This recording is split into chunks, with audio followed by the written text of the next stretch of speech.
¡Qué miedo! ¡Un bicho! Mátalo, te puede enfermar. No, pobrecito. Huye, bicho, de ese animal. ¿Cuál animal? ¿Por qué dices eso? Porque aunque no lo creas, todos somos bichos. Ciencia, Divulgación, Naturaleza, Investigación. salud, noticias. zoonosis. De humanos y otros bichos, divulgando el conocimiento sobre el hombre y la naturaleza.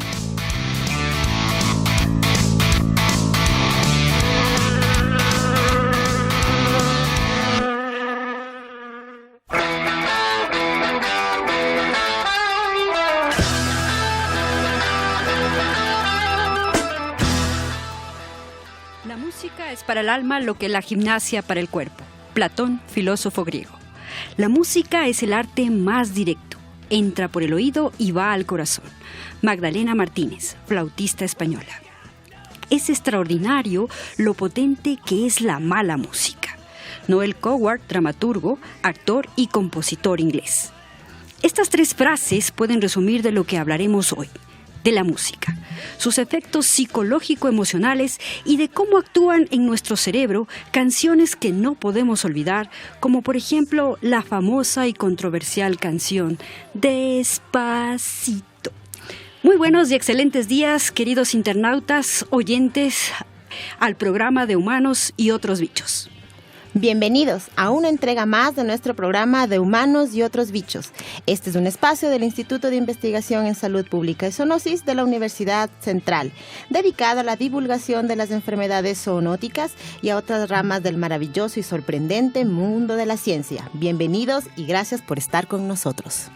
Como ya es habitual, estaremos con ustedes hasta las 11 horas. Sandra Enríquez, Elizabeth Minda, Jimena Pérez, Franklin Vaca y los compañeros del CIS. No se olviden que pueden escuchar el reprise del programa los martes de 15 a 16 horas. Bienvenidos. Buenos días, radioescuchas, y bienvenidos.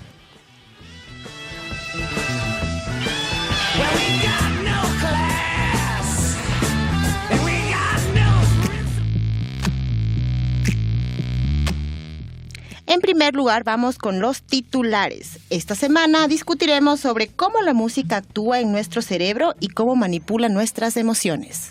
En Café y Tertulia conversaremos con el Dr. Jaime Hidrabo, docente e investigador de la Facultad de Ciencias Agrícolas de la Universidad Central. En el segmento Serendipia, Jimena Pérez nos hablará sobre cómo se descubrió el caucho vulcanizado, los rayos X y el LCD. En el segmento ¿Sabías qué?, Franklin Vaca y Sandra Enríquez les contaremos sobre algunos datos interesantes del mundo de las bacterias que posiblemente te sorprenderán. Recuerden que queremos que interactúen con nosotros en las redes sociales Facebook y Twitter con el hashtag BichoSIS. Y también pueden comunicarse a través de mensajes de WhatsApp o mensajes de texto al número 098-7350-221. Nuevamente, 098-7350-221. Queremos enviar un saludo a todos los radioescuchas que nos acompañan el día de hoy.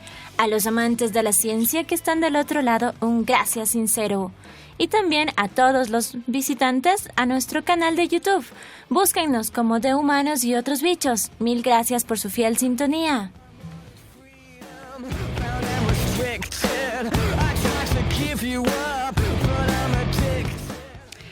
Lo que la canción Despacito de Luis Fonsi y Daddy Yankee le hace a tu cerebro. Eso es lo que nosotros vamos a conversar el día de hoy. Puede que la canción te guste o no, pero hay razones científicas que ayudan a explicar el éxito del tema Despacito de Luis Fonsi y Daddy Yankee, que está arrasando en todo el mundo. Varios estudios de neurociencia y psicología han encontrado que hay ciertos elementos comunes en las canciones pegajosas que llegan a encabezar los listados y suenan en el clímax de las fiestas. La música activa las áreas del cerebro relacionadas con el sonido y el movimiento, pero también las zonas asociadas a las emociones y recompensas, explica la doctora Jessica Grant, neurocientífica que estudia la música en la Universidad del Oeste de Ontario, en Canadá. Los expertos coinciden en que no existe una fórmula mágica, pero sí ciertos elementos que funcionan como una golosina para el cerebro. Un primer ingrediente sería el ritmo. Cuando la música tiene un ritmo o compás que es fácil de seguir, como en el caso de Despacito, los experimentos han mostrado que aumenta la actividad de la zona del cerebro asociada al movimiento, incluso si la persona está totalmente quieta. En general, mucha de la música pop a la que estamos expuestos tienen un ritmo que nos resulta familiar, que hasta cierto punto es predecible. Esa cualidad funciona como una recompensa para el cerebro, pues nos resulta agradable que la canción se desarrolle justo de la forma en que creemos que lo hará. La magia, sin embargo, ocurre cuando la canción, tiene una ruptura, que es un elemento impredecible.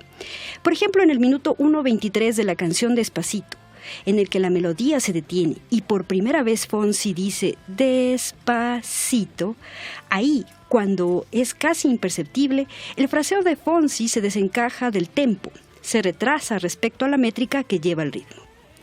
La ruptura en la cadencia es tan radical que remarca muchísimo tanto el enganche del estribillo como la intención sensual de la letra, creando una unidad entre intención y efecto que hace que funcione tan bien.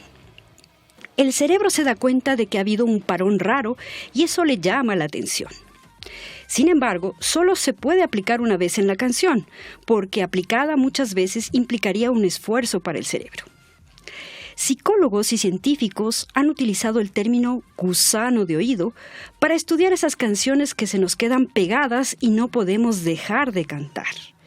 El término fue creado por James Kellaris, compositor y profesor de mercadeo en la Universidad de Cincinnati, en Estados Unidos, donde estudia la influencia de la música en los consumidores.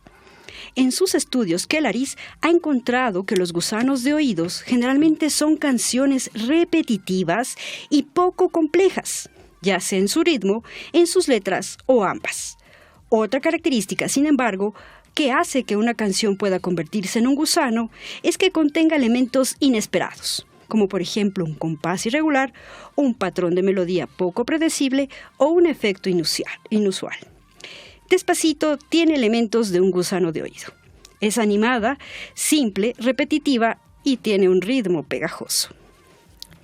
Un poco continuando con lo que Sandra nos decía, en el cerebro, ¿cuáles son lo que sucede en nuestro cerebro? ¿Qué es lo que están haciendo los investigadores? Se trabaja principalmente con resonancia magnética funcional, evaluando así el cerebro de sujetos mientras están escuchando su canción favorita. Para visualizar qué áreas se activan, lo que se ha encontrado es que activan las mismas áreas que funcionan durante el sexo, el comer o el consumo de drogas. Hablamos de las áreas relacionadas con el placer y la recompensa, lo que Sandra nos mencionaba como la golosina del cerebro. Estos son dos áreas, el núcleo accumbens, que libera dopamina durante los momentos más emotivos de la canción, y el núcleo caudado, que libera dopamina antes del momento emotivo de la canción, en el punto álgido de la misma. Así pues, esta respuesta hace que estemos impulsados biológicamente a escuchar la música que nos gusta y por ello a escuchar una y otra vez las mismas canciones. Pero esto nos lleva a una pregunta. ¿De qué depende que nos guste una canción y no un primer lugar? Para ello se repitió el estudio con resonancia magnética, pero exponiendo a los participantes a una música que era nueva para ellos, canciones que nunca antes habían oído. Adicionalmente, ellos podían descargar las canciones que quisieran, es decir, las que a ellos les gustaba. Sorprendentemente se vio que el núcleo accumbens era el responsable.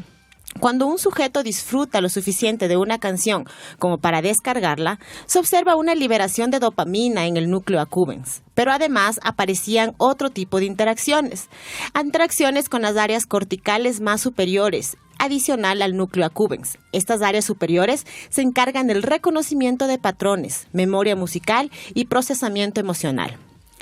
Parece ser que al escuchar canciones que no son familiares, lo que hacemos es tirar de circuitos de memoria para así intentar predecir a dónde va a ir la canción, cómo seguirá el patrón, comparándola con la que ya hemos escuchado.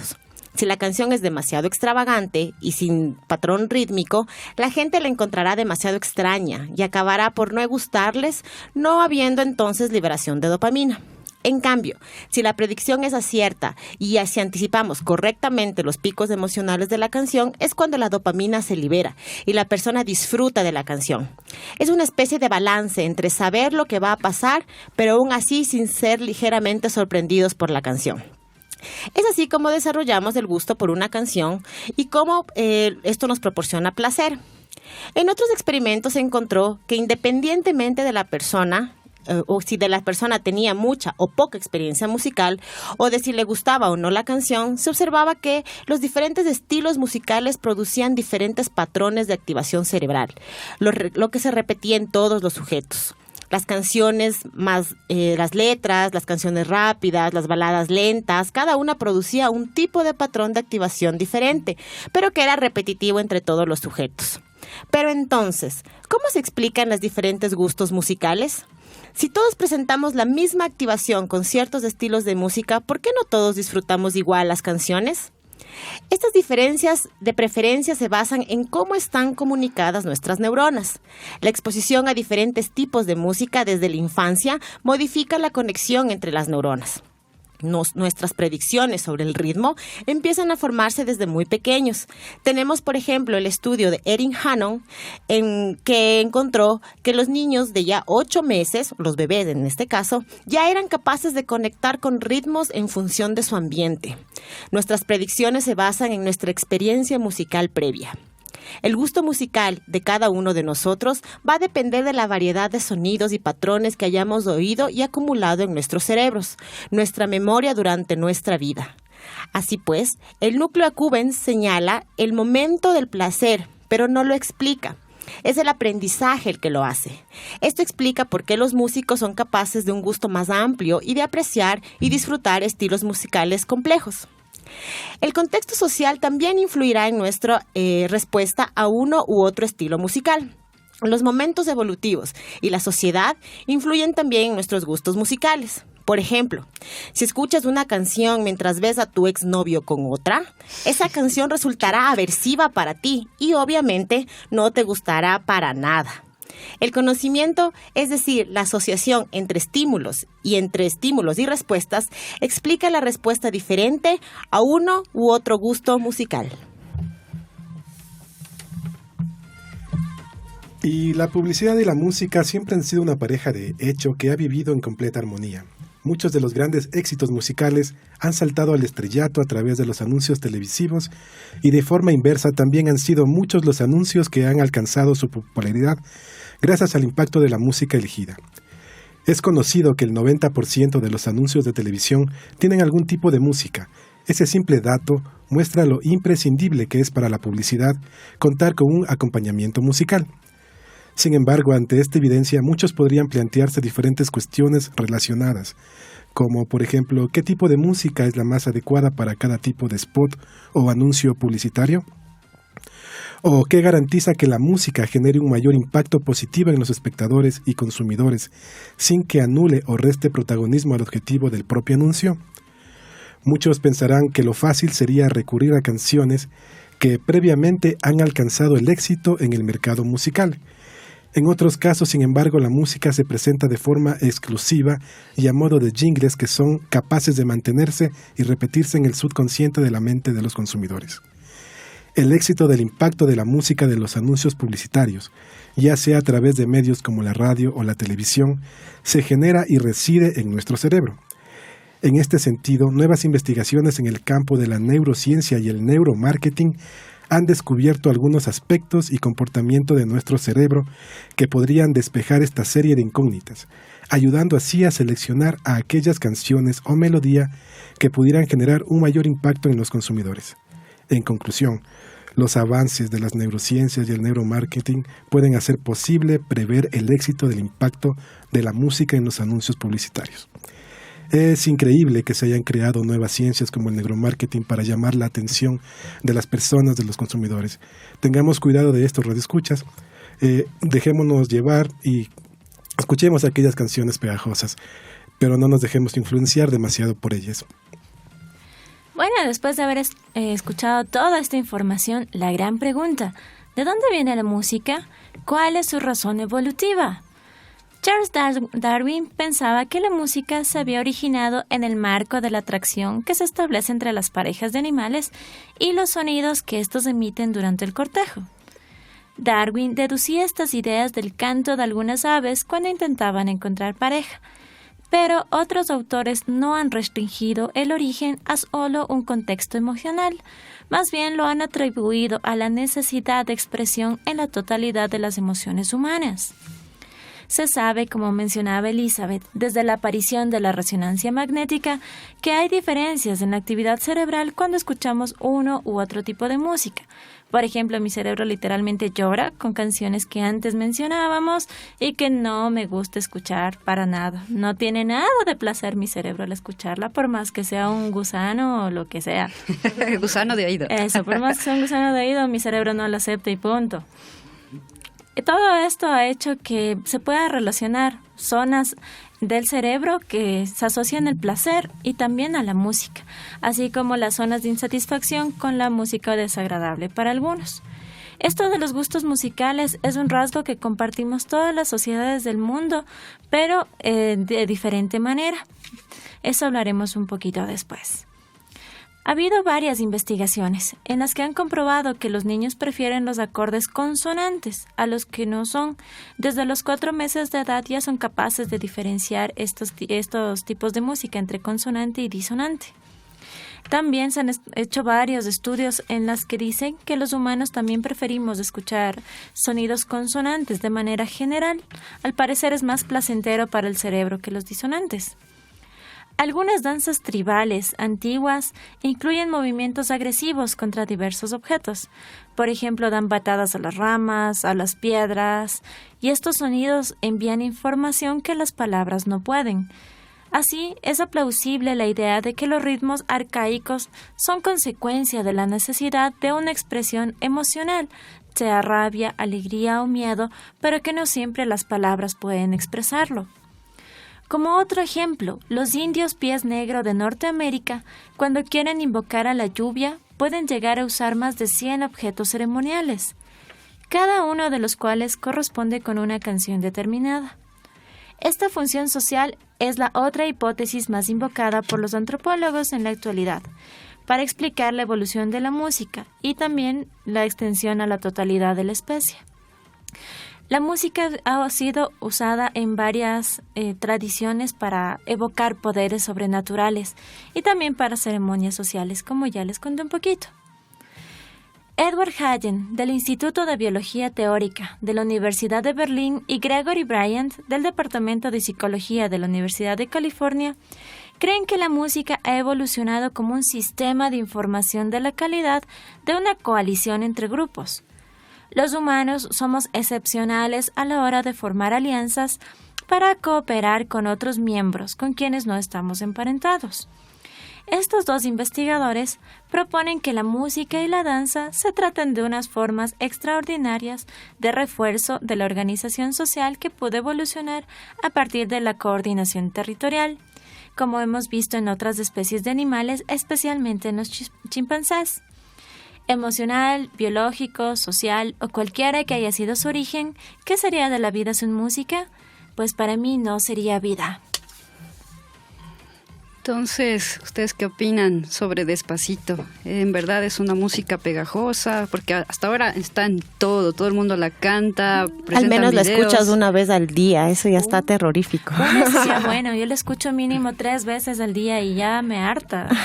Sí, cansa ya, pero a muchas personas les gusta, es un poco lo que decíamos, ¿no? Como la activación del cerebro de cada uno de nosotros es totalmente diferente. Por supuesto, cada persona es única en el mundo. A los que les gusta el rock, tal vez no les guste la Despacito. música pop, exacto. A los que les gusta Despacito no les va a gustar la canción de violonchelo que escucharemos después. Cada uno es diferente.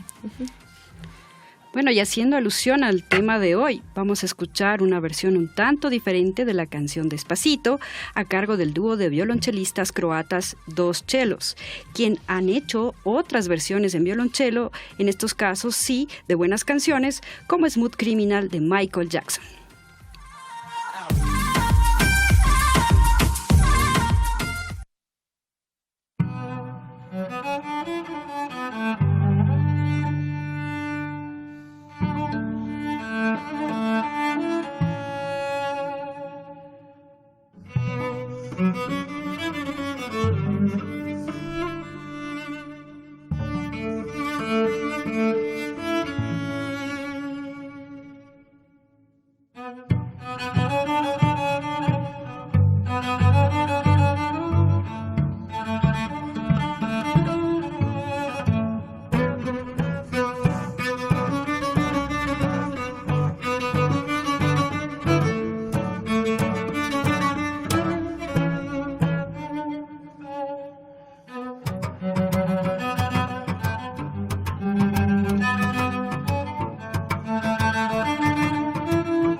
En el segmento Café y Tertulia tenemos como invitado al doctor Jaime Hidrobo.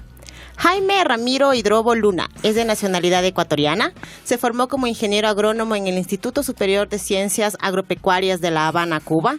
Posteriormente obtuvo una maestría en biología vegetal en la Universidad de La Habana y su doctorado en ciencias agrícolas en la Universidad Agraria de La Habana. Durante 10 años fue profesor universitario en países como Cuba, México y Venezuela. Ha dictado varias conferencias a nivel nacional e internacional. Ha publicado 20 artículos y 3 libros. Desde hace 5 años está vinculado a la Universidad Central del Ecuador como docente e investigador impartiendo las cátedras de Biología, Botánica y Fisiología Vegetal en la Facultad de Ciencias Agrícolas. También trabaja a nivel de posgrado coordinando la maestría de Suelos y Nutrición de Plantas. Además, es director de 2 proyectos de investigación financiados por la Dirección General de Investigación y Posgrado de la Universidad Central del Ecuador. Bienvenido, Jaime. Sí, buenos días. Muchas gracias por la invitación y un saludo a los internautas, creo que se dice eso. A todos los que nos escuchan. A todos los que nos escuchan. Un placer, Jaime, de tenerlo aquí. Bueno, para comenzar, ¿nos podría decir cómo nació ese interés por las ciencias agrícolas? ¿Por qué irse por esa rama del mundo de la ciencia? Sí, sobre todo porque se necesita tener en el mundo una población bastante bien alimentada, por la parte esa. Algún rato escuché a un científico francés, André Voisin, que decía que se necesitarían menos médicos si la gente se nutriera mejor. Y esa es la labor del agrónomo. Y confío en eso. Estoy totalmente de acuerdo con eso. Bueno, vimos en la presentación que yo le acabo de hacer que usted estudió en Cuba. Tiene su pregrado y su posgrado ahí.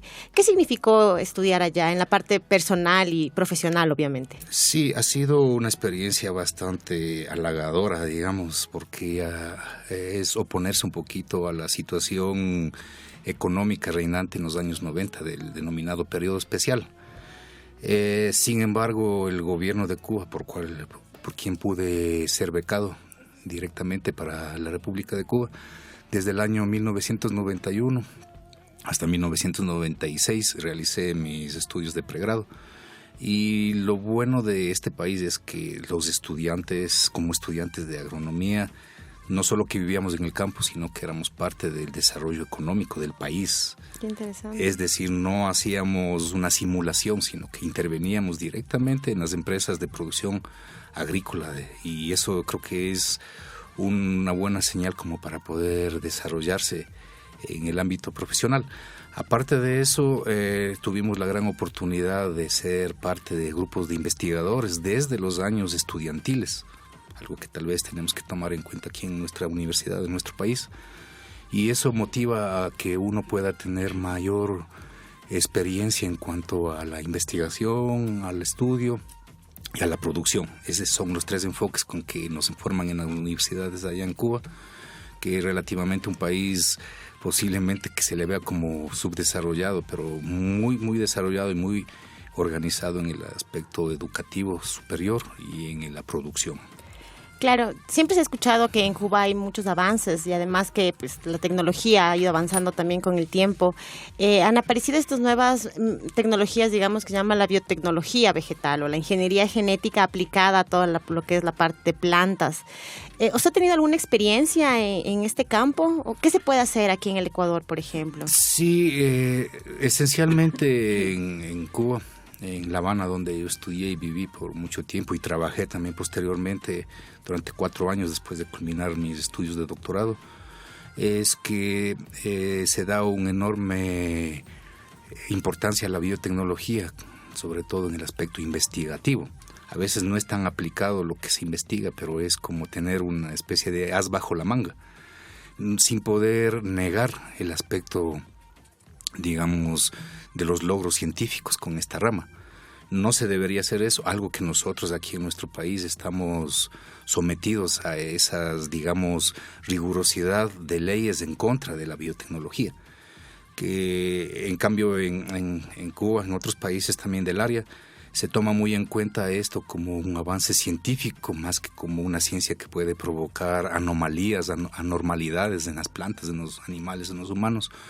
Desde ese punto de vista, la biotecnología abarca a la ingeniería genética y la ingeniería genética también le abarca a los transgénicos. Es decir, los transgénicos es una sola parte, un puntito de la biotecnología. En la Constitución del Ecuador se enmarca o se dice muy claramente que el Ecuador está libre de transgénicos, pero sabemos que eso no es tan cierto, digámoslo así. Hace un tiempo atrás tuvimos una noticia hablando de transgénicos, pero realmente usted, ¿qué le parece el tema de transgénicos? Sí, he tenido la oportunidad antes de regresar para Ecuador, en el año 2008, hasta el 2010, de trabajar en un centro de investigación que abarcaba áreas tanto de biotecnología, ingeniería genética. Se hacían ensayos con transgénicos, pero a la vez también se hacía una gran repercusión con cuanto a la agroecología, la agricultura orgánica. Ambas tienen diferentes enfoques, pero a donde se quiere llegar es lo mismo, con producir alimentos. En este caso se pudo trabajar con el denominado maíz BT, que es un maíz que es resistente a una plaga que acaba con los cultivos. Creo que desde ese punto de vista hay un gran avance allá en ese país, porque los dueños de la semilla, de la producción, de la propiedad intelectual, que es un tema muy complejo hablar también, son los campesinos. No tenemos todavía noticias de cómo se han comportado los resultados. Sin embargo, en nuestro país, en este tema, hace casi 30 años que se está discutiendo en el mundo, que está ya produciéndose, mejor dicho, comercializando estos productos. Aquí en el Ecuador todavía estamos discutiendo que si se debe o no se debe. Si es correcto, si no es correcto. Y estamos engañándonos, según mi criterio, ¿no? Porque yo creo que consumimos no solo los alimentos transgénicos, sino también productos transgénicos, alimentos que directamente no son transgénicos, pero son elaborados con productos transgénicos. Bueno, ahí incluso hay en algunas etiquetas, ¿no?, que nosotros vemos en los supermercados que ya dice contiene transgénicos, ¿no? Exactamente. Entonces, claro, pero solamente si ya el porcentaje de transgénicos es del 0,9%. Si es que es menor, no están obligados a poner en la etiqueta contiene transgénicos. Entonces es probable que igual lo estemos estemos consumiendo sin saberlo. Exactamente, y entonces yo creo que nos sometemos, la parte de los investigadores, de los científicos o de los que entendemos sobre estos temas, nos sometemos a las reglamentaciones y a las decisiones políticas. No se toma mucho en cuenta, yo creo, en las decisiones políticas, las conversaciones o decisiones científicas. La parte científica. Entonces, creo que nos estamos sometiendo a leyes que no tienen realmente el alcance que debe ser. Como un criterio personal, yo creo que se debería hacer una investigación real sobre estos cultivos transgénicos. El Ecuador no está preparado para los transgénicos. No tenemos bioseguridad, no tenemos laboratorios. Tal vez hay especialistas, pero cada uno está por su lado. Hay instituciones aquí universitarias que tienen transgénicos, pero yo creo que de una forma oculta, secreta posiblemente. Se está debatiendo. Del 2012 se abrió como yo digo, la olla de grillos, y se ha estado debatiendo, pero ha sido como una especie de momento nada más, y nuevamente se está abriendo esta posibilidad en cuanto a la ley de semillas, que se puede ya utilizar las semillas transgénicas. Justamente esa era mi siguiente pregunta, ¿no? ¿En qué es el meollo de la ley de semillas? ¿De qué se trata la ley de las semillas? ¿Qué propuso realmente la Asamblea con esa ley? Sí, en este caso, sin querer extenderme y tampoco sin ser entendedor del aspecto político, pero sí del científico, yo creo que es una ley que abarca la posibilidad de introducción de semillas transgénicas, que están debidamente, digamos, cuentan con un aval legal para la introducción en nuestro país. Y además, según la Constitución, nos dice que la Asamblea y el Presidente de la República son los dos únicos que pueden aprobar el uso e investigación de los transgénicos. En este caso, únicamente de las semillas, pero hay que tener mucho cuidado realmente con esta emisión de leyes, y creo que se debería abrir un debate grande a nivel sobre todo de las universidades, de la academia, de los involucrados, de los campesinos. Yo creo que todas estas discusiones tienen varios actores. La academia creo que debe ponerse a la cabeza de eso, los centros de investigación, el Estado los campesinos y los empresarios también. Creo que esos son los principales actores que tienen que ver con estos temas. También un poco educar, ¿no?, a las personas del común que no están relacionados directamente con la ciencia y indicarles, digamos, los pros y los contras que pueden tener los transgénicos. Sí, y yo creo que se debe hacer una difusión, pero no, digamos, desde un aspecto ni mesiánico, ni caritativo, ni romántico. Yo creo que la ciencia no lleva estas cosas. Se debe hacer como debe ser. Se hizo un estudio hace unos años atrás aquí en el Ecuador, aproximadamente hace unos 8 o 9 años, donde se determinó que de 1,000 personas entrevistadas, el 90% no conocía del tema de los transgénicos. Es muy alto ese porcentaje. El 90%. Y sin embargo, del 90% creo que la totalidad estaba en contra. Entonces, que es muy común realmente eso. Sí, yo creo que primeramente hay que dar a conocer sin ese enamoramiento que digo, o sea, no, sin esa pasión, simplemente expresar lo que son los transgénicos, sin decir que estás en contra, que estás a favor, etcétera. Simplemente indicar, y creo que la población necesita eso, conocer los transgénicos. O sea, a nivel científico, a nivel de biotecnología, digamos, los transgénicos son algo innovador. Pero ¿qué pasaría en el ambiente? Supongamos que estas semillas se fugan hacia el ambiente, hacia los bosques, hacia las plantas nativas. ¿Tendría alguna repercusión? Sí, nosotros podemos verle algunas situaciones bastante complejas, digamos, alejándonos de la propiedad intelectual, de los dueños de la semilla. Vamos a ver las implicaciones ambientales, y precisamente eso sería una implicación ambiental. Conocemos que nuestro país es uno de los más mega biodiversos del mundo por su extensión, poca extensión territorial que tenemos, y no sería, en todo caso, debería haber regiones tal vez donde se necesite ampliar un poquito los monocultivos, que son los que destruyen y son con los que se pueden hacer los transgénicos.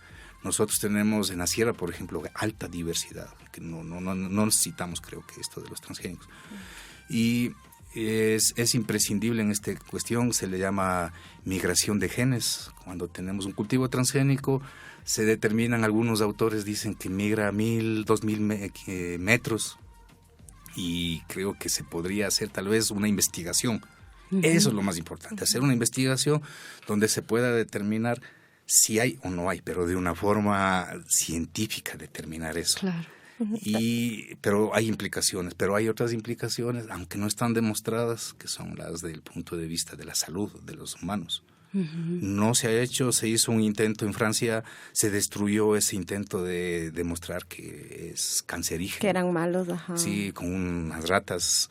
Y por otro lado, que pueda crear, digamos, alergias, pero no hay un estudio que realmente compruebe o demuestre esa teoría, esa hipótesis. Y digamos, la FAO, la OMS y algunas instituciones médicas mundiales, la Organización Mundial de la Salud también, respaldan de cierta forma con el Códex Alimentario el uso de los transgénicos. Y yo creo que se le debería también nosotros no atrasarnos a esos estudios en nuestro país y no tenerle miedo ni satanizarlos.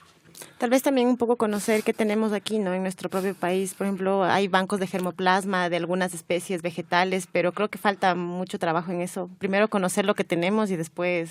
Sí, eso realmente es lo que nosotros debemos hacer. O sea, cada quien en su área, en nuestra cuestión de los agrónomos, deberíamos estudiar un poquito más nuestra semilla. Nosotros consumimos semilla híbrida, realmente no consumimos la nativa. La nativa se lo utiliza para su mejoramiento, etcétera. Entonces yo creo que nos quedamos atrás en las investigaciones de lo que tenemos y debemos dedicarnos más a eso, pero tener también una parte de investigación y darle cabida a los transgénicos, no para liberarlos, sino para demostrar científicamente que no son buenos. En la introducción que también había hecho, Jaime, usted trabaja como docente aquí en la Facultad de Agronomía. ¿Cómo vio usted esa combinación de lo que es docencia y lo que es investigación? Sí, actualmente como que se está debatiendo también esta situación, que la universidad, hay universidades que deberían ser de docencia. Solo docencia, ajá. No se debe separar, ese divorcio no debe haber. Van de la mano. Deben que ir, o sea, una universidad se hace docencia, se hace producción, falta esa parte, producción, y se hace investigación. Y creo que nosotros los docentes tenemos que ser también esas tres cosas, por lo menos depende del área, ¿no? En el área de nosotros los agrónomos debemos abarcar los tres enfoques: científico, educativo y productivo. Y yo creo que nuestra universidad se debería también comportarse y ponerse a la vanguardia de la investigación. Nosotros necesitamos acreditarnos y uno de los temas de acreditación es precisamente la investigación. Y creo que deberíamos dar cabida también a la investigación en la biotecnología, en la ingeniería genética. Hay muchos profesionales aquí que vienen formados con sus doctorados en esta área y creo que no nos deben subutilizar. Si todas las áreas de docencia, investigación y producción se vincularan, también es indicarles, enseñarles eso a los estudiantes, ¿no? Para que ellos desde ahora que están empezando vayan viendo que esa triada es la que va a llegar o va a hacer que la universidad surja también. Sí, afortunadamente ha sufrido un cambio positivo y desarrollo por lo menos en casi 5 años que yo trabajo aquí en la universidad. Veo que actualmente existe un desarrollo grande y hay el involucramiento de nuevos profesionales con sus títulos de doctorado, muy jóvenes y con nuevas perspectivas, y que precisamente tratamos de meter toda esta cuestión investigativa desde los primeros semestres de nuestros estudiantes, incentivarles, y ellos se sienten incentivados. Tal vez alguien viene sin la gana de estudiar esa carrera, le tocó por cosas de la vida, y que después se siente motivado y se queda en la carrera nuestra. Eso ha pasado conmigo, por lo menos, y creo que debemos continuar con eso. Yo creo que uno de los problemas realmente que existe al momento de hacer investigación aquí en el país, pienso yo, son algunos trámites burocráticos que llevan a eso. ¿Qué opinión le merece esa situación? Pregunta difícil. Sí, creo que esto un poquito también sería bueno, más que una entrevista, un debate. Yo desde que ingresé aquí en la universidad he estado involucrado con los temas de investigación y precisamente hemos tenido la detención, la limitación ha sido desde el punto de vista financiero, administrativo realmente. La universidad sí se ve que trata de hacer todo lo posible, pero estos temas a nosotros nos ocupan un 60-65% de nuestro tiempo. Y no tenemos la oportunidad de demostrar nuestras habilidades, pues, de conocimientos científicos. Más bien aprendemos la parte administrativa. Y no sé realmente si es que a llenar papeles, formularios. Exactamente, y que no sabemos, no conocemos. Yo veo números y me altero y no sé. Y lo que siempre he aprendido y he estado siempre es un centro de investigación en laboratorios, pero no sé nada de números, pero nos obligan, inclusive hemos tenido que pasar cursos. Y como directores cumplimos, creo que esa actividad hasta un 80%. Sí. ¿Y qué nos queda para investigar? No nos queda nada. Se debería cambiar un poco ese enfoque. Sí, se debería hacer un estudio para que nosotros podamos tener una asesoría contable, financiera, administrativa, que también es parte del éxito de los proyectos de investigación. ¿A dónde se proyecta la Universidad Central, Jaime? Bueno, en este corto tiempo que tengo trabajando aquí, se proyecta precisamente hacer una universidad inclusiva. Me gusta mucho que haya la creación de nuevas facultades que no hay en otras universidades del país y que también hay la provocación por parte de las autoridades de la universidad a que podamos investigar. O sea, tomando en cuenta también esas limitaciones financieras, administrativas, pero sí la universidad está yéndose hacia hacer una universidad investigativa, una universidad científica, inclusiva, y todo esto también se extiende un brazo hacia la parte de la vinculación con la sociedad, que es muy importante eso. Que es algo que también ha estado muy de punta últimamente, ¿no? El vincular, que cada una de las facultades tenga proyectos que vinculen sus proyectos de investigación a la sociedad. Sí, precisamente la vinculación ya vendría a ser la extensión de nuestros resultados y rápidamente hago, si puede ser una cuña. Claro. Estoy, por ejemplo, a cargo de una investigación de la influencia que tienen las fases lunares en cultivos de aquí de la sierra. Nuestros campesinos conocen este tema, pero a veces se quedan sin conocer el por qué sucede una situación y queremos nosotros dedicarnos este y próximo año a hacer los ensayos en nuestro campo docentes que tenemos tanto aquí en Tumbaco como en Latacunga y queremos demostrar escrito, hacer varios estudios fisiológicos, o sea, algo que tal vez el campesino, mejor dicho, no maneja, pero ahí estamos la academia para poder demostrar esas posibles creencias, pero conocimientos ancestrales muy válidos, muy importantes y que le estamos tomando en cuenta para nuestras investigaciones científicas. Qué interesante, Jaime, eso suena muy prometedor. Esperemos, contamos con el apoyo de nuestras facultades, de nuestras autoridades, de la universidad, y precisamente nuestros estudiantes se sienten también muy motivados. Eso es lo más importante, que los estudiantes estén motivados. Y estamos ahí. Todos los viernes se observa en la Universidad Central la feria agroecológica, ¿no? Con productos de lo que traen los estudiantes de la Facultad de Ciencias Agrícolas. ¿Nos podría contar un poco de eso, Jaime? Sí, en este momento debe haber, yo ya compré unos tomáticos, unas moras. Sí, tenemos 2 campos, esto también es otra cuña. Tenemos 2 campos experimentales docentes, este que decía ubicado acá en Rumipamba y el otro ubicado aquí en La Morita, el sector La Morita. En cada hacienda hay casi 100 hectáreas de extensión. Se producen todos los cultivos, creo que ya en su gran mayoría podríamos decir que son productos orgánicos. Son muy de buena calidad y muy baratos realmente. Se hace en el hall del Centro de Formación Integral. Todos los viernes desde las 10 de la mañana hasta cuando terminen los productos. A veces de 1 hora, otras veces de un poquito más. Y también vienen anexos a algunas otras instituciones. En la Facultad de Veterinaria también sabemos que tienen los productos de un bicho. Y yo creo que se debe ampliar esta red de ferias, hacer una sola feria gigante de todos los productos, todas las facultades. Y creo que la universidad sí está dando las respuestas que la sociedad también. Hace 2 semanas, creo, 3 semanas hicieron una por las fiestas de la facultad. Esa estuvo muy, muy buena. Sí, se hace cada vez que hay una especie de festividad de la facultad o de la universidad. Tratamos de que haya la presencia de venta, de exposición de productos, también tomando en cuenta que tenemos la carrera de turismo ecológico. Ellos también realizan sus experiencias y su exposición. La semana pasada, entre jueves y viernes, fue también aquí el seminario y foro internacional de agroecología. Entonces nosotros queremos enfocar también eso, enfocarle a nuestra facultad en la producción agroecológica, cuidado del medio ambiente, una producción sostenible, sustentable y dando cabida a la seguridad y a la soberanía alimentaria. Claro que es un punto también importante, ¿no?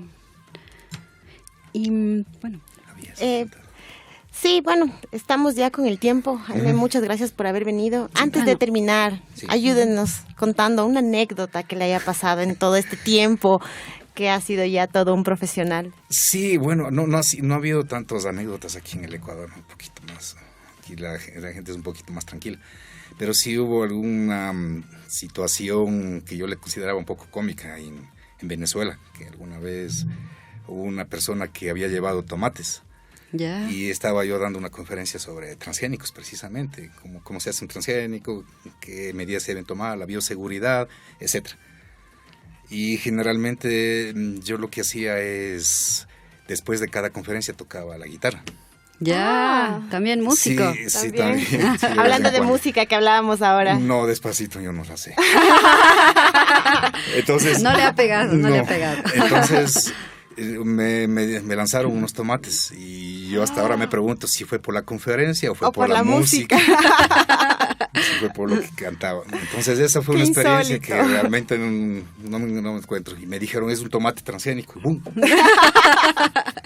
Dios, terrible. Nada más de eso. Ya, le agradezco muchísimo. Gracias, Jaime, por haber venido. A la universidad, y espero que sigan con estos programas que siempre son muy buenos. Le comprometemos para un siguiente programa, Jaime. Me gustaría, con esto me despido, hacer un debate, ojalá a nivel interno, externo, sobre el tema de los transgénicos, que tenemos la obligación de dar a conocer a nuestros estudiantes, a nuestra sociedad en general, sobre este tema, que lo conozcan y puedan debatir sobre Totalmente de acuerdo. Muchas gracias, Jaime. Gracias a ustedes.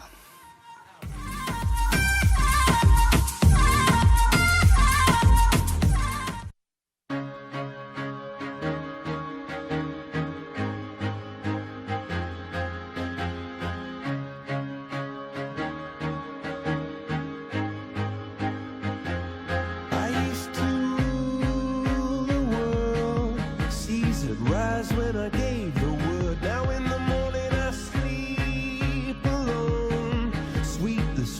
house I used to own.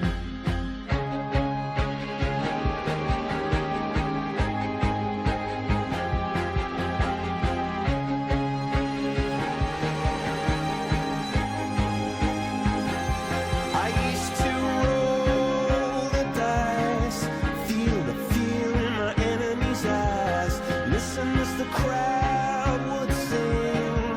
Now the old king is dead, long live the king. One minute I held the key, next the walls were closed on me, and I discovered that my castle stand upon pillars of salt and pillars of sand.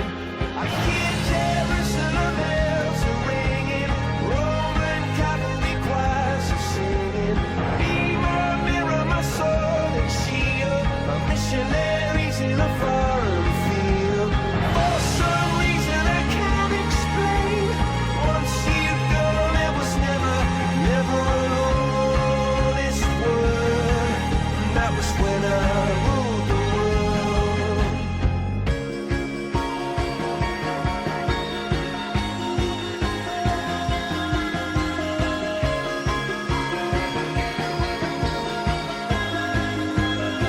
It was a wicked and wild wind, blew down the doors to let me in, shattered windows and the sound of drums. People couldn't believe what I'd become, and revolutionaries wait for my head on a silver plate, just a puppet on a lonely string. Oh, who would ever wanna be king? I hear Jerusalem bells are ringing, Roman cavalry choirs are singing. Mirror, mirror, my sword and shield, my missionaries in a foreign field.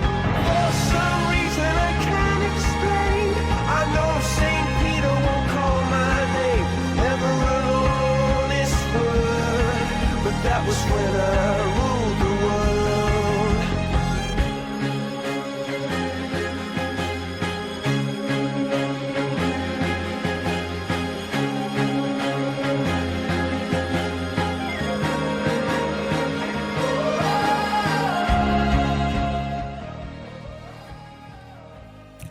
Acabamos de escuchar Viva la Vida de la banda Coldplay. Según la ciencia, esta canción encabeza la lista de las 20 mejores canciones que nos ayudarían a afrontar cada día con mucha más alegría y optimismo. Entre otras, dentro de esta lista encontramos también a Elevate de Santa Lucía, la canción Downtown de McLaren y Ryan y Lewis, Lovely Day de Billy Waters y Wake Me Up de ABC.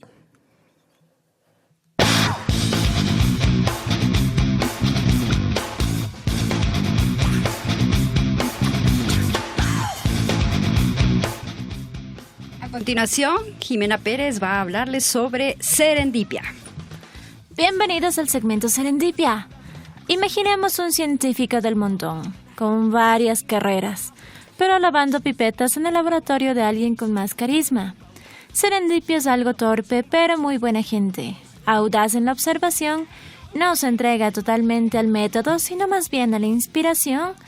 Y pues Serendipio es sin lugar a dudas el científico con las más simples y mejores patentes de la historia de la ciencia e industria, pero a la vez un gran desconocido. Todos son premios, halagos y palmadas en la espalda, pero nadie cree realmente en él porque sus logros en gran parte son frutos del azar. Entre sus grandes descubrimientos vamos del caucho quemado a una gran empresa de neumáticos. Charles Goodyear, en 1839, estaba decidido a fabricar caucho sintético. Sin embargo, tras muchos intentos, completamente obsesionado con hallar la solución, falló. Y cuando pensó en rendirse, pues estaba harto de que día tras día no lograba solucionar esto, quiso salir enojado de su laboratorio y abandonarlo todo. Pero, al acercarse y apagar la estufa donde estaba fundiendo un poco de caucho, accidentalmente golpeó el estante sobre su cabeza y un poco de azufre se derramó sobre el caucho fundiéndose. Y para su gran sorpresa, este caucho no se fundió, sino que se carbonizó lentamente como si fuera cuero. Goodyear comprendió inmediatamente el significado de este accidente. A este proceso de añadir azufre al caucho lo llamó vulcanización, en honor al dios Vulcano. Otro de los inventos sin querer fue, por ejemplo, el LSD. Todo empezó en un parto.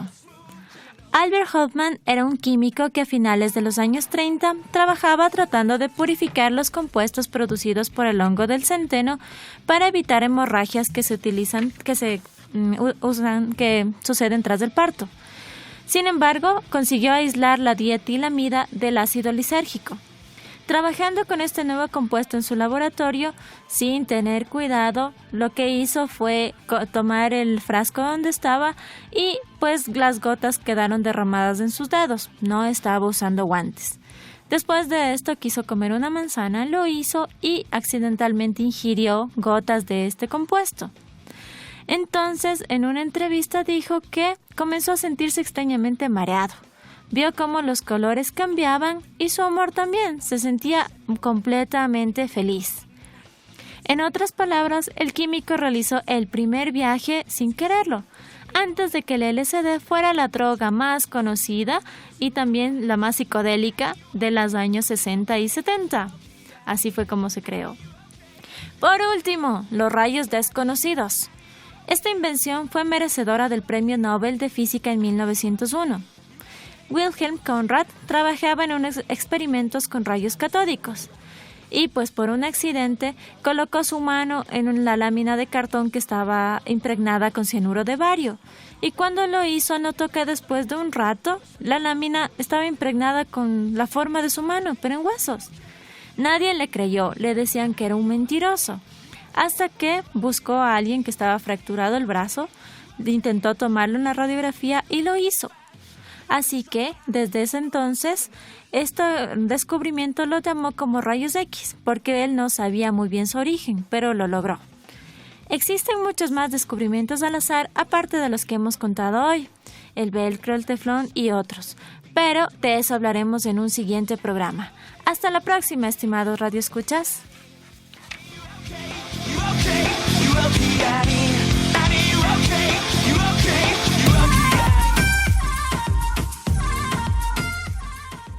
Y continuamos con el segmento ¿Sabías qué? La mayoría de la gente piensa en las bacterias como gérmenes que transmiten enfermedades. Pero de hecho, solo unos pocos tipos de bacterias causan estas enfermedades. La mayoría de ellas son beneficiosas e incluso esenciales para el mantenimiento de la vida sobre la Tierra. A continuación, en este segmento, les hablaremos sobre algunas curiosidades de estos pequeños pero fascinantes organismos vivientes. ¿Sabías que en el cuerpo humano se estima que existen unos 100.000 millones de bacterias, lo que representa al menos 10 veces más bacterias que células? ¿Sabías que muchos de los alimentos, como el queso y el yogur, existen gracias a las bacterias? ¿Sabías que todas las bacterias que existen en la Tierra, colocadas una al lado de otra, podrían hacer una fila que se extendería por 10 millones de años luz? ¿Sabías que la mayoría de bacterias se encuentran en los intestinos? ¿Sabías que el olor que se distingue cuando llueve o está a punto de llover es provocado por bacterias llamadas actinobacterias? ¿Sabías que existen bacterias capaces de intervenir en el desarrollo del sistema nervioso de muchos animales e incluso en nuestro estado de ánimo? ¿Sabías que todas las bacterias del cuerpo humano juntas pesarían casi 15 kilogramos? ¿Sabías que el sudor es inodoro, pero que las bacterias son las que provocan el olor a transpiración? ¿Sabías que algunas bacterias son capaces de cambiar el sexo de muchos invertebrados y nemátodos? ¿Sabías que en este momento es muy probable que en tu escritorio haya 400 veces más bacterias que en tu inodoro? ¿Sabías que son las bacterias las que pueden provocarnos un envenenamiento por intoxicación alimentaria? ¿Sabías que algunas bacterias sobreviven a la radiación y sobreviven en los sistemas de refrigeración de las centrales nucleares? ¿Sabías que en la boca de cualquiera de nosotros hay más bacterias que personas en el mundo entero? ¿Sabías que el chocolate tiene un efecto antibacterial en tu boca que puede protegerte de las caries? ¿Sabías que algunas bacterias pueden vivir miles de años?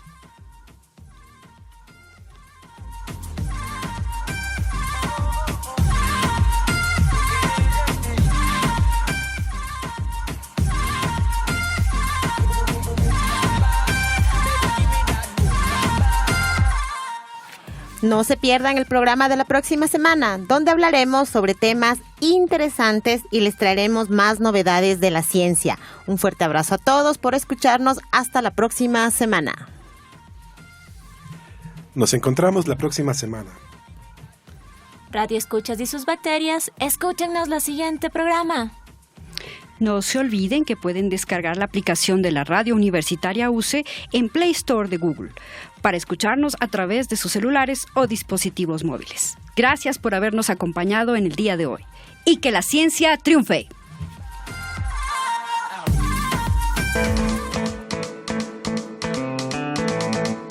Esto fue De Humanos y Otros Bichos. Si te gusta la ciencia divertida, no te olvides de escucharnos. Todos los viernes de 10 a 11. Una producción de Radio Universitaria Online de la Universidad Central del Ecuador.